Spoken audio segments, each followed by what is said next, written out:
네, 이번에는 2018년도 국가직 9급 전자공학 결혼 문제를 풀어보도록 하겠습니다. 먼저 1번 문제입니다.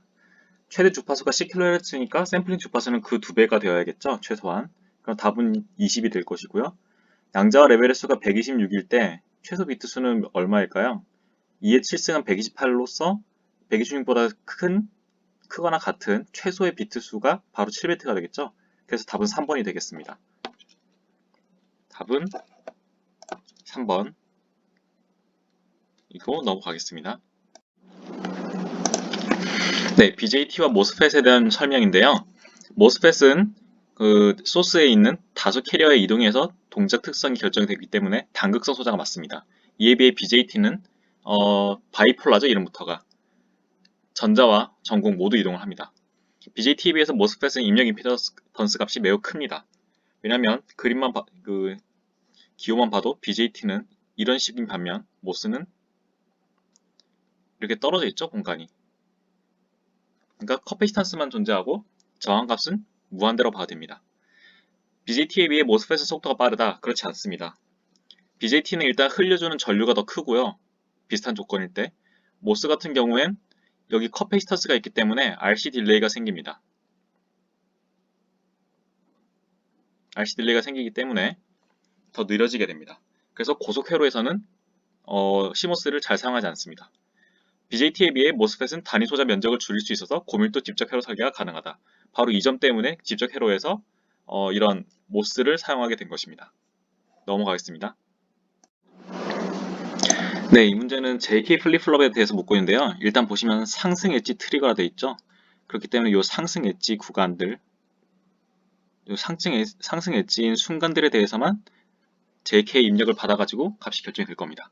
그리고 JK 플립플롭의 특징은 J는 SR 플립플롭의 S랑 비슷하고 K는 리셋과 비슷하다는 것인데요.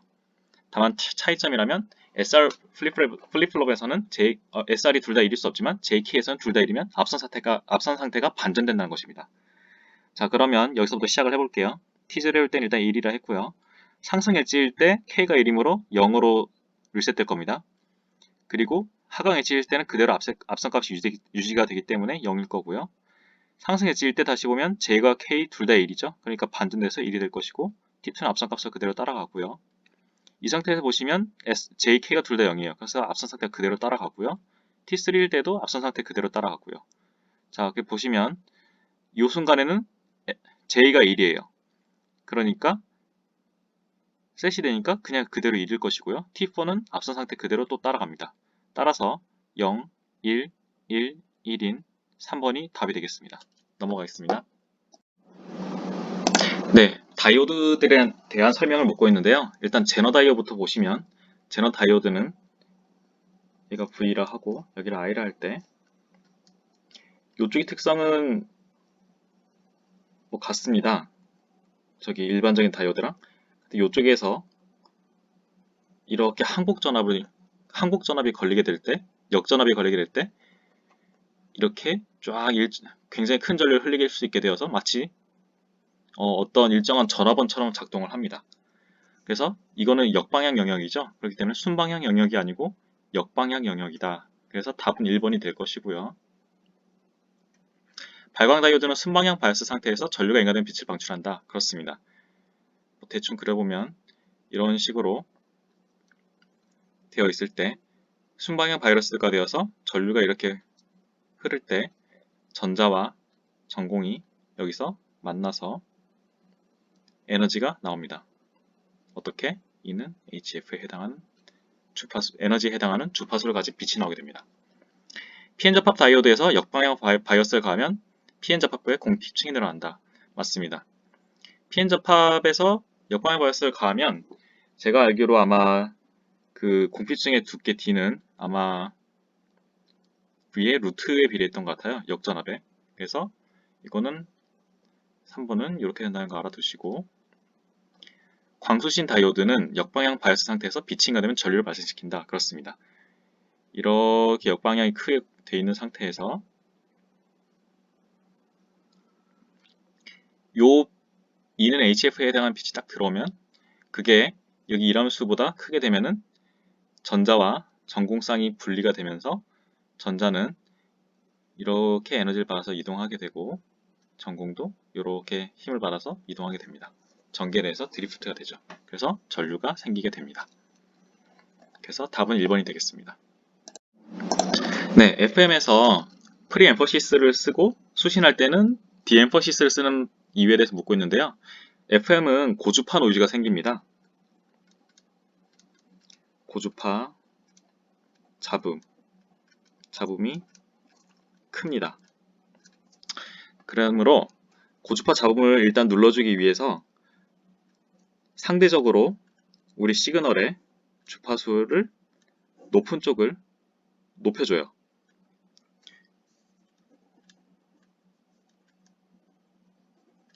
이게 프리엠퍼시스죠. 그리고 이렇게 되면은 수신 쪽에서는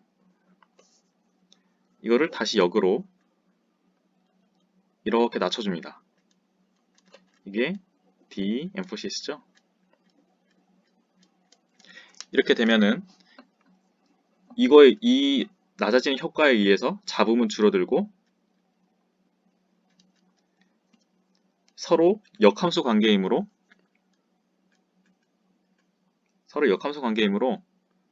시그널은 원래 형태로 복원이 될 것입니다. 그러므로 결론적으로 수신단 출력 잡음의 고주파 성분을 줄이기 위해서가 답이 되겠습니다. 넘어가겠습니다.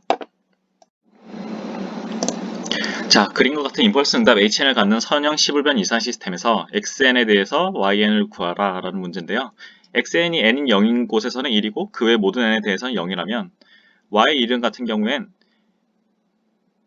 X가 여기서 1이고 또 여기서 0이죠. 이 값을 다 더하는 거예요. 요 값이랑 요 값을 곱해서 더하고 요 값이랑 요 값을 곱해서 더하는 거예요. 그게 바로 컨볼루션이죠. x가 뭐 마이너스 1의 값은 0이고 또 여기도 0이니까 다 여긴 0이에요. 그리고 여기의 값도 0 곱하기 1이니까 0이고 대신 여기서 1 곱하기 마이너스 1이 되니까 마이너스 1이 되는 게 맞습니다. 모든 n에 대해서 xn이 1이라면 뭐 대충 다 이렇게 1로 그려볼게요. xn을. 그러면 아까 제가 설명드렸죠? 이 값들을 hn이랑 다 곱해가지고 더하는 거라고. 다 0들 나오죠? 여긴 1 나오는데 여기 또 마이너스 1 나오니까 곱해서 더하면 0 나옵니다. 그래서 true죠. 입력 신호 xn-2에 대해서 출력 신호는 yn-2이다. 이만큼 지연돼서 나온다는 얘기죠. 선행 시불변이니까 당연한 소리입니다. 4번 같은 경우에 이거는 인과율이라고 하는데요. 내가 뭔가를 넣었으면 그에 대한 값이 나중에라도 그 값이 나오는 것이지 내가 넣지도 않은 값에 대해서 출력이 나올 수 있느냐. 못 그러겠죠. 가령 n이 3이라고 하면은 y3이 x4에 대해서 함수란 얘긴데 가능하겠습니까? 불가능하죠? 이거를 그래프로도 알 수 있는데 제가 연속적인 걸로 한번 써볼게요. 연속된 버전에서는 yt는 act에다가 xt의 컨볼루션이죠. 이거는 마이너스 무한대부터 무한대까지 h 타우의 x의 t 마이너스 타우 d 타우예요. 자, 근데 우리가 t가 t1일 때 yt1을 구하고 싶으면 요 t가 t1이라는 값을 대입을 해주면 되죠. 자, 근데 만약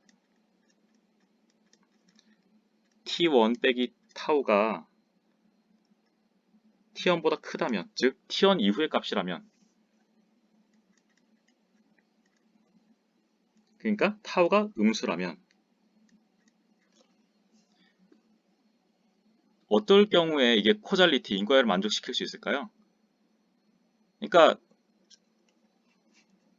이 경우에 x값에 출력이 영향을 안 받으면 되겠죠. 즉 t1 빼기 타우가 t1보다 큰 순간들에 대해서 h 타우가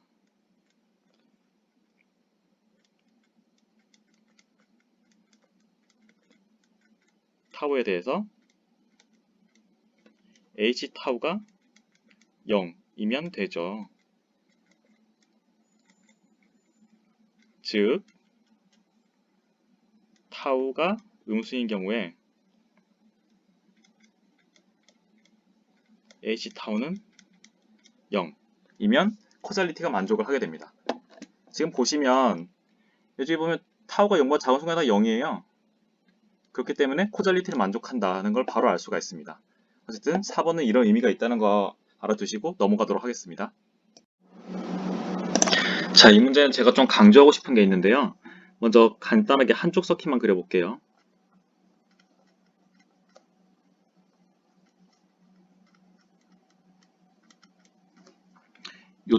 이쪽의 저항을 R이라고 할게요. 자, 그러면 우리가 들어봤을 때 R이는 얼마일까요? 자, 우리가 어떤 저항, 스몰 저항 R을 스몰 i분의 스몰 v라고 일단 해볼게요. 자, 우리가 이쪽에다가 i를 한번 넣는다 생각을 해보죠. 스몰 i를 넣었어요. 그럼 우리는 이쪽에 상식적으로 이런 저항이었다면 여기 i를 넣으면 여기 걸리는 전압의 비율이 바로 i분의 v였을 거예요. 근데 i를 넣었는데 이쪽에 전류가 베타이만큼 흘러버리는 거예요. 그럼 전압강은 얼마일까요? 베타 i죠? 베타 i r이 될 겁니다. V'이라 쓰는 게 낫겠네요. 혼동되지 않게. 자, 그러면 이게 무슨 말이냐. 나는 I를 흘렸을 때 V가 흐를 때 저항을 R이라고 생각을 했는데 I를 흘렸는데 베타 I만큼의 전류가 흘러가지고 전압 강화가 베타 I R이 돼버렸다. 그 말인 즉슨 I분의 V'은 베타 R이다. 즉, 임피던스가 베타배가 된다. 라는 소리입니다. 자, 다시 볼게요. 요 저항이 전류가 원래는 여기가 I를 넣어줬으면 여기가 I가 흐를 거라 생각을 했는데 그게 아니고 베타배만큼 더 흘렀기 때문에 전압 강화도 베타배가 되었고 결국 실질적으로 보이는 이쪽에서 들여다보는 우리가 느끼는 저항은 베타배가 된 저항이란 거죠. 이 부분의 저항도 마찬가지예요. 우리가 이쪽에서 봤을 때 저항은 R이는 1/GM이었는데 이게 베타배만큼 커져서 보이는 거예요. 그렇기 때문에 베타배의 R2인 베타 곱하기 GM분의 1이 R파이가 되는 거예요. 정리하면은 베타는 GM R파이라는 익숙한 식이 나오게 됩니다. 아무튼 이렇게 입력 임피던스를 어떻게 구하는지 잘 생각을 해두시고 어떤 전압을 내가 밀어넣어 줬는데 어떤 전류를 내가 밀어넣어 줬는데 그 전류가 베타배가 되더라. 그러면 그 베타배 된 전류만큼 전압 강화도 베타배가 되어서 실질적으로 우리가 느끼게 되는 저항은 베타배가 되더라. 이 개념을 잘 이해를 해두시면 문제 푸는데 좀 수월하실 겁니다. 자, 이제 우리가 문제로 돌아와서 보면요.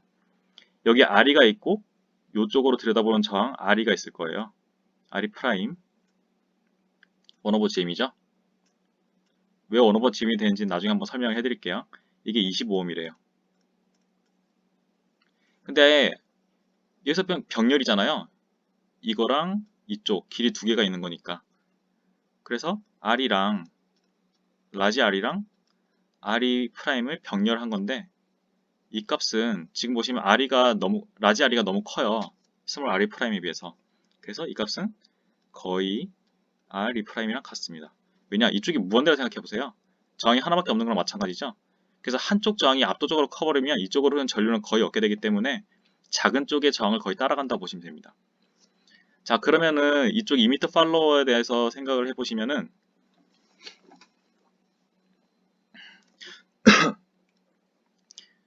들여다보는 저항은 아까 제가 설명드렸다시피 베타 GM이 되는 거죠. 이쪽으로 들여다보는 저항은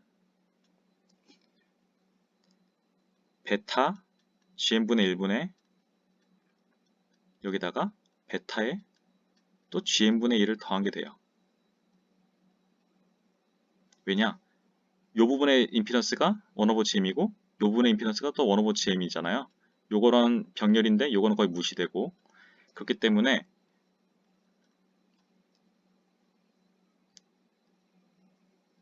두 배의 베타의 R2'이 됩니다.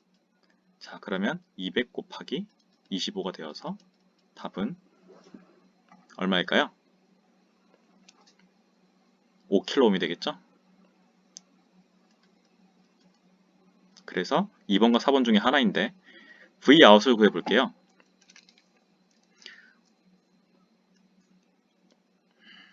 자, 이쪽에서 전압을 걸어주는데 얼마 더 걸릴까요? 전압이. 이게 2m 팔로워인데 우리가 여기 전압을 걸어주면은 여기랑 여기에 전압이 나눠져서 걸릴 거예요. 그쵸? 근데 이쪽에 임피던스가 반반이에요. 똑같으니까. 그래서 2분의 1배가 될 것이고 여기다가 GM에 5kΩ을 곱해주면 이게 바로 출력 게인이 될 거예요. 근데 여기서 인풋을 1mV 넣어줬으니까 옆에 2를 곱해주고요. 그 다음에 계산을 해보면 GM이 바로 25분의 1이죠. 2분의 1에다가 25분의 1 왜냐면은 GM분의 1이 25니까 GM은 25분의 1 그리고 5를 곱해줍니다. 그렇게 나눠주면 5가 될 것이고요. 0.1 mV가 되겠네요.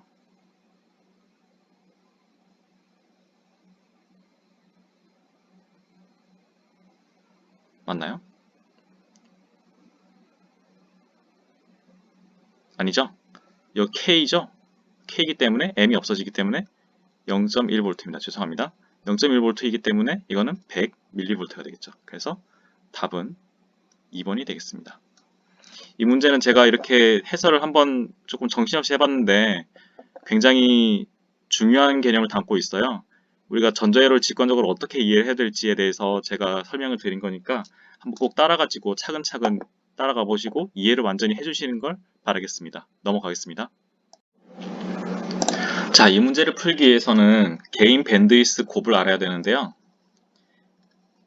개인 밴드위스 곱은 일정합니다. 이게 무슨 소리냐? 개인과 밴드위스는 곱을 하면 콘스탄트, 상수가 된다는 것이죠. 왜 그러냐? 피드백 회로에서 나오는 그 개수가 있어요. 1 플러스 A 베타라는 이런 게 있는데 이 값이 곱해지고 나눠집니다. 어떻게?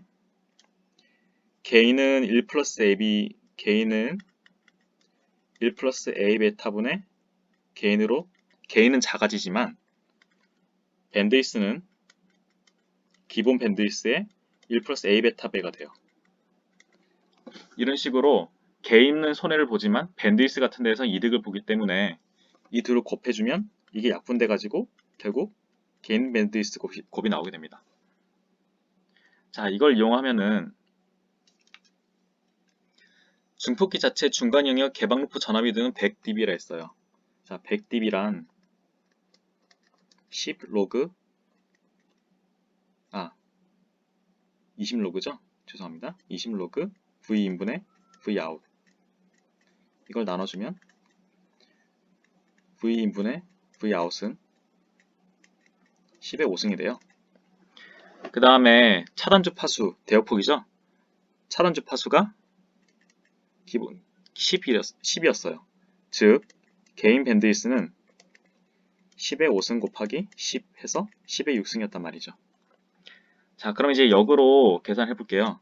이 회로에서 개인은 얼마죠? 10kΩ분의 1메가옴이에요. 그러므로 이건 3승, 6승이니까 3승을 나누니 10의 3승이죠. 10의 6승을 10의 3승을 나누니까 10의 3승을 또 10을 나눴으니까 10의 제곱이에요. 자, 그러면은 밴드위스는 얼마일까요? 10의 2승에다가 얼마를 곱해서 10의 6승이 나온지 계산해보면 되겠죠? 즉 10의 4승입니다.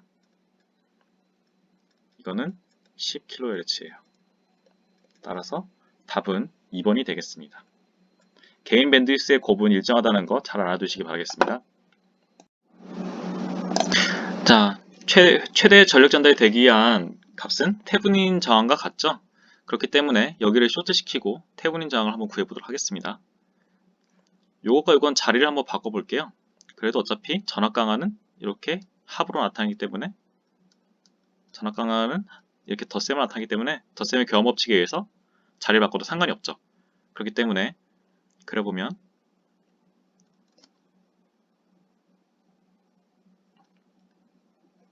여기가 2VAB가 되고 여기가 60 그리고 여기가 4옴이 됩니다. 자, 그런데 우리가 여기 입력 임피던스를 구하기 위해서 이쪽에 테스트 전압을 하나 걸 거예요. VT라고. 이때 이쪽으로 전류가 얼마 들어간지를 보면 되겠죠. VT가 바로 VAB예요. 이 상황에서. 그럼 여기서 EVAB에서 VAB를 뺐으니까 여기는 VAB가 걸리겠죠. 자, 그러면 계산을 해보죠. IT가 얼마가 흘러 들어가겠어요? 이쪽으로 흐르는 전류 I4 여기가 VAB고 여기가 EVAB니까 이쪽으로 흐르는 전류 I6이라고 쓰면 양수가 되겠죠? 자, 그러면 IT랑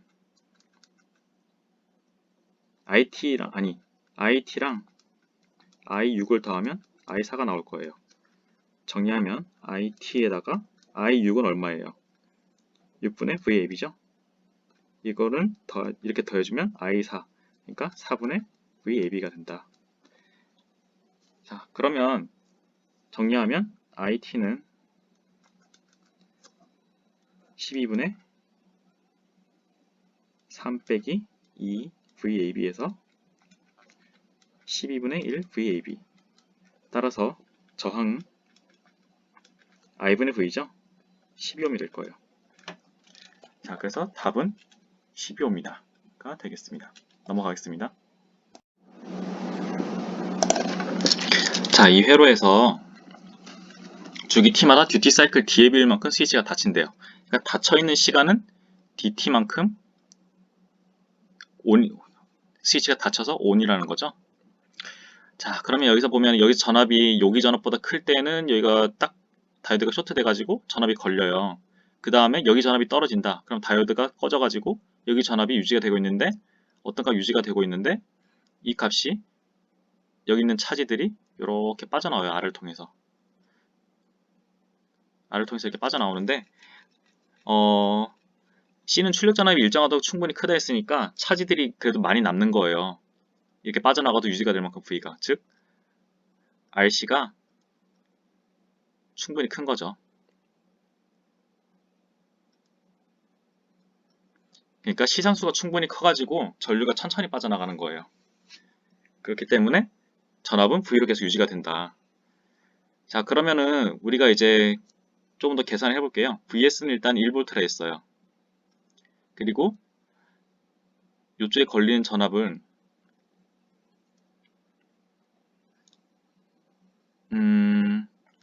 만약에 스위치가 ON이 되어 있다고 하면은 결국은 인덕터는 쭉 어떤 전류를 흘리다가 스위치가 딱 꺼지게 되면은 이 전류를 유지하기 위해서 기전력을 만들어내요. 그러니까 스위치가 ON이었을 경우 전류가 이렇게 흐르겠죠.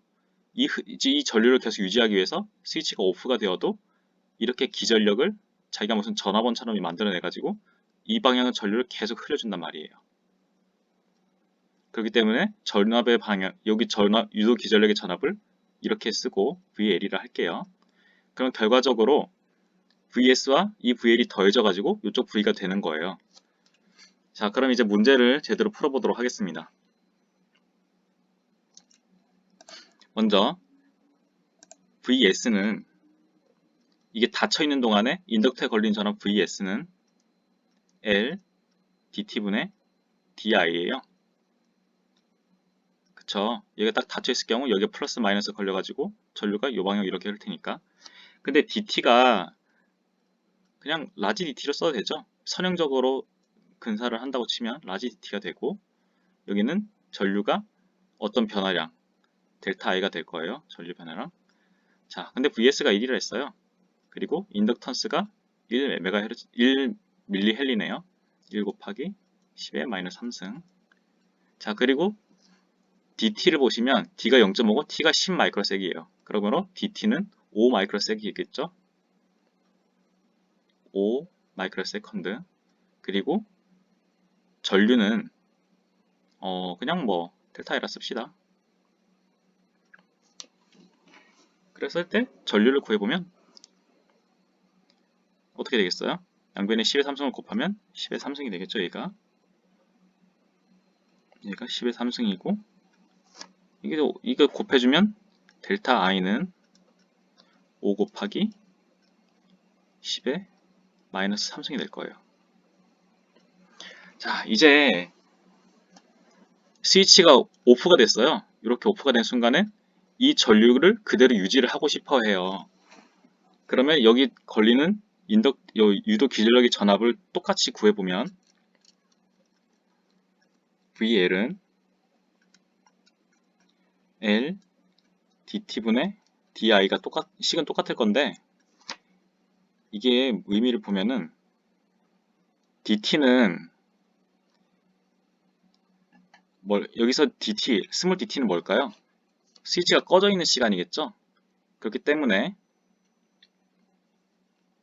비율을 계산해보면 1에서 라지 d를 빼먹은 만큼 값에다가 t를 곱해주고 l에다가 델타 i를 곱해준 값이 될 겁니다.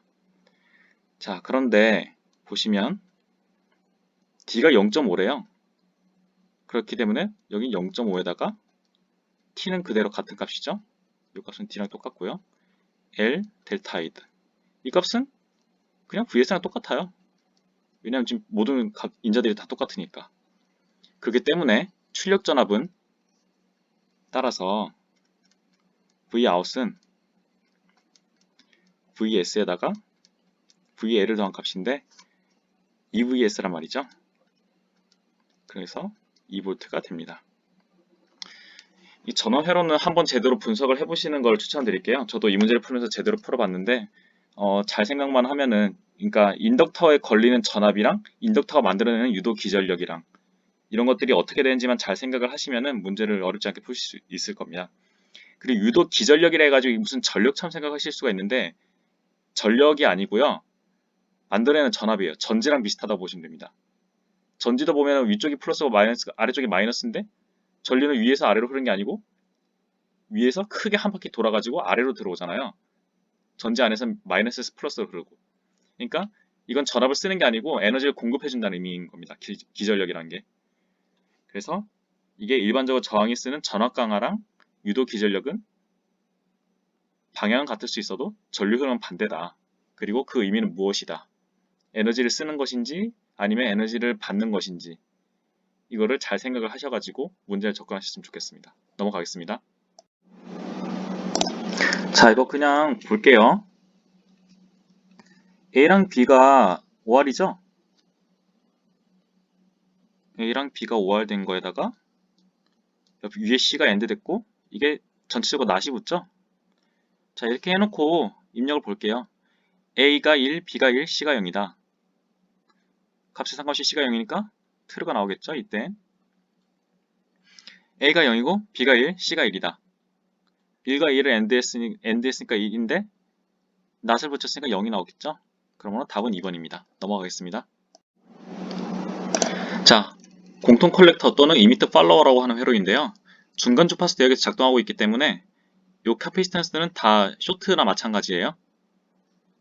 자, 그럼 보시면 전압 이득은 1에 가깝다. 왜냐? 여기가 이쪽이 크면 클수록 보세요. 이쪽이 뚫려 있을 때 여기 전압은 여기 전류가 안 흐르니까 여기 전압 V는 그대로 V가 출력될 거잖아요.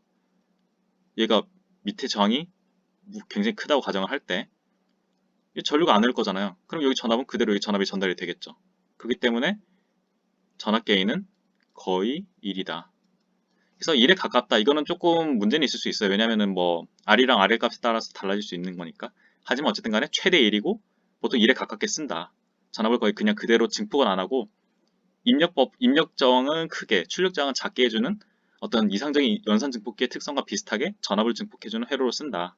증폭은 아니지만 어쨌든 간에 그럼 버퍼로 쓴다라고 생각해 주시면 됩니다. 그래서 아까 말씀드렸다시피 입력 저항 특성이 높기 때문에 버퍼 역할을 할 수가 있고요. 커패시터 C1, C2는 직류 신호를 차단하는 데 쓰입니다. 출력 신호는 입력 신호와 180도 이상 차가 나지 않죠. 여기 전압이 올라가면은 전류가 더 많이 흐를 거고 전류가 더 많이 흐르게 되면 이쪽이 전압 강화가 올라간다는 뜻이죠. 그렇기 때문에 위상은 같습니다. 넘어가겠습니다. 자, 발진을 위해서 필요한 건데요. 여기에 어떤 전압 시그널 V가 들어갔을 때 이게 한 바퀴 돌아와서 최소한 V가 유지가 되면은 안정적으로 되는 거겠죠. 자, 그러려면은 V가 들어가서 그대로 V가 나와야 돼요. 그럼 감쇄 비율이 어떻게 될까요? 지금 A배 0.01배, 1배가 되니까 A 곱하기 0.01이 1이 되어야겠죠? 즉 100이 되어야 됩니다. 이것만 봐도 답은 결정이 되는데 조금 더 보자면 이 출력의 위상이 또 같아야 돼요. 마이너스가 되면 또 이게 또 합쳐서 0이 돼버릴 테니까 위상도 같아야 되는데 180도가 돌아갔어요. 여기서는 안 돌아갔어요. 이 세타드만큼 돌려야 되는데 돌려서 자기 자신 그대로 위상이 나오려면 180도가 돌아가야 되겠죠. 그렇기 때문에 답은 4번이 되겠습니다. 넘어가겠습니다. 사실 이 문제는 저는 정답이 왜 2번인지 잘 모르겠습니다.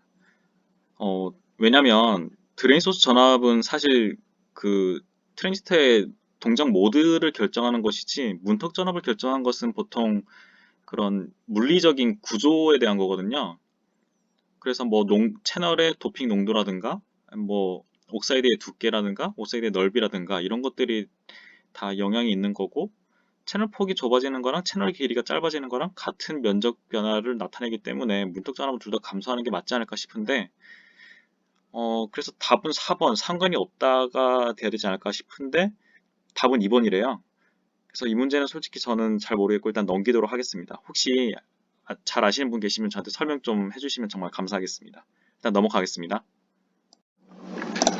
자, 이 문제는 중첩의 원리를 이용해서 한번 풀어볼 건데요. 먼저 8mA 전원을 없애보도록 하겠습니다. 그러면 여기는 8옴, 8kΩ, 8kΩ이 되니까 일단 여기는 절반인 8V가 걸리겠죠.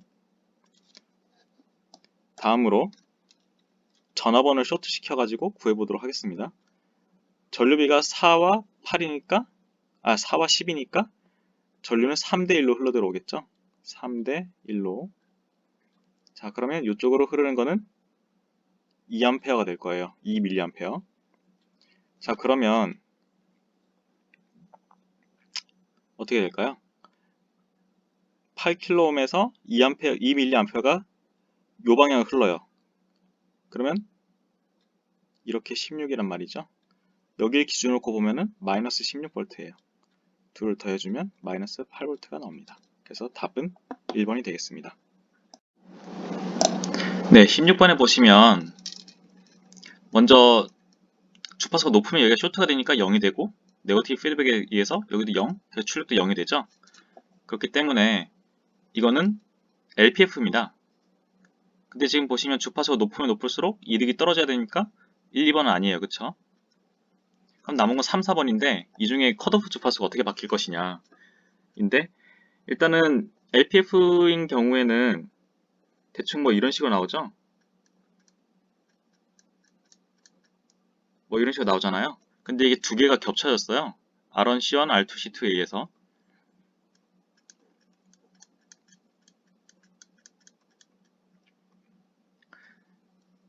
자, 이렇게 겹쳐졌을 경우에 지금 주파수, 그러니까 컷오프 프리퀀시가 뭐 대략 뭐 RC분의 1 합시다. 2파이 RC분의 1이에요. 이건 약간 개수는 다르겠지만. 근데 RC가 2배가 됐대요. 그럼 여기도 2배가 되는 게 맞겠죠? 쉽게 생각해서. 그러므로 FC'은 2분의 FC가 될 거예요. 그냥 쉽게 생각하세요. 어차피 여기가 2배가 되었다는 거는 이 게인, 로우 게인도 뭔가 변화가 있었던 것이고 그거에 대해서 맞춰가지고 이 안에 분모값도 변할 것이기 때문에 그냥 쉽게 생각하면 된다. 그냥 RC가 2배가 됐으니까 주파수는 절반으로 떨어질 것이다. 컷오프도. 그렇게 생각하시면 됩니다. 그렇게 생각을 하실 수도 있고 제가 아까 알려드린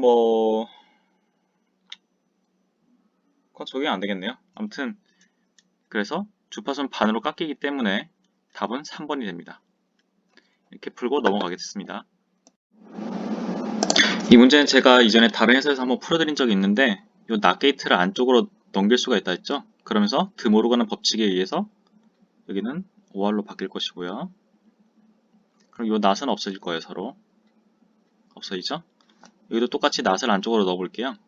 넣고 그럼 이거는 AND가 되겠죠. 그럼 요 C에 대해서 낫은 낫끼리 없어지고 그럼 여기는 뭐예요? B'C죠? 여기는 C 플러스 D예요. 여기는 A, B'C가 될 거고요. 여기서 OR이 되니까 A, B'C 플러스 C 플러스 D 해가지고 C로 공통점 묶어내면 1 플러스 A, B' 플러스 D죠. 이거는 1이니까 C 플러스 D죠. 답은. 그래서 답은 2번이 되겠습니다. 넘어가겠습니다. 네, 이 문제를 쉽게 푸는 방법은 일단은 XYZ를 여러 개 많이 만들어서 이거랑 이거에 다 더해주는 거예요. 그렇게 되면은 X', Y, G' 더하기 XY 플러스 YG, GX예요. 자, 근데 여기 Y가 공통적으로 들어가는 게 있죠? 묶어볼게요. Y를 묶으면 X 플러스 G 플러스 X 플러스 Y 플러스 GX예요. 자, 근데 이 부분을 관찰을 해보면은 X가 1이면 true, G가 1이면 또 true, X도 0이고 G도 0이면 죄송합니다. 이게 G로 써야 되죠, 여기. 그러면 이 부분이 1이 돼서 true예요. 그러니까 이거는 다 true. 그러니까 Y 플러스 XG다. 이렇게 답을 구할 수가 있습니다. 그래서 답은 4번이 되겠습니다. 자, 보통은 모스나 BJT의 출력 저항을 잘 주지 않고 무시를 하는데 특이하게 무시하지 않는 문제가 나왔어요. 소시나 출력 저항이 이렇게 달려 있습니다. arrow로. M1의 드레인 소스 전압 VDS는 VOV보다 작다. 아니죠? 같거나 또는 크다가 돼야 됩니다. 그래야 포와 0의 동작을 하겠죠. 증폭기 출력 저항 Rout은 RD와 RO의 병렬이기 때문에 절반인 5kΩ이 될 것이고요. 얼리 전압을 주고 드레인 전류를 구하라. 우리가 얼리 전압과 관계 있는 저항이 바로 이 R오죠. 출력 저항. R오는 I분의 V인데 무슨 I겠어요? 흐르고 있는 전류겠죠? V는 뭐겠어요? 관련 있는 전압인 얼리 볼테이지겠죠? 그러면 VA가 20이고 ID인데 R오가 지금 10kΩ이래요. 따라서 ID는 2mA 맞습니다. 그래서 답은 3번이 되겠고요. 증폭기 전압 이득을 한번 구해볼까요? GM의 RO와 RD 병렬인데 위에서 5kΩ이라 했죠? GM은 그리고 200을 줬으니까 곱하면 1000이 됩니다. 근데 전압이 이래요, 전압. 전압이기 때문에 20로그 1000을 해야 되죠? 그러면 60dB가 나옵니다. 그래서 답은 3번이 되겠습니다. 넘어가겠습니다. 자, 이거는 소스 트랜스폼을 해보면 쉬운데요. 이 부분의 저항을 1로 놓고 여기 옆에 있는 게 넘어오는 거죠. 이게 끊었을 때 여기 출력 전압 얼마이겠어요? 2V죠? 그럼 플러스 마이너스에서 2V가 걸리는 거예요. 테브닌으로 봤을 때 이게 이렇게 연결되는데 여기가 임피던스가 무한대이기 때문에 여기는 2V가 그대로 걸립니다. 그러면 2V가 그대로 여기 걸릴 것이고 5V에 2V가 걸렸으면 10V에 4V가 걸리겠죠? 그럼 2V와 4V를 더해줘서 답은 6V가 될 겁니다. 그래서 답은 4번입니다. 자, 이렇게 모든 문제를 풀어봤습니다.